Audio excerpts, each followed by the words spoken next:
reforms surging.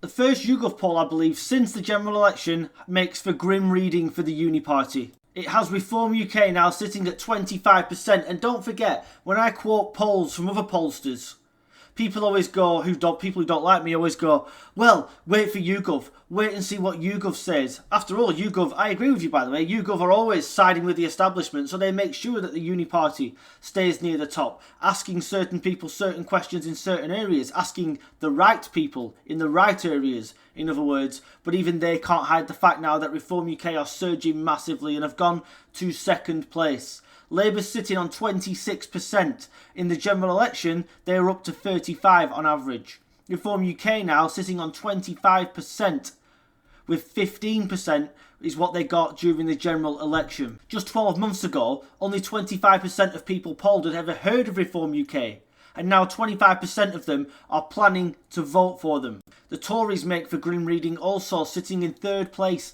on 22%, a drop of just 2% since the general election, with the Lib Dems sitting on 14 and the Greens sitting on 8. So despite some of the errors you might say that Reform UK have made, some of the statements they may have made, some of the firefighting they're having to do at the moment, it still proves that a lot of people in this country, soon to be I think the majority in the polls, want the Uni-Party smashed to pieces.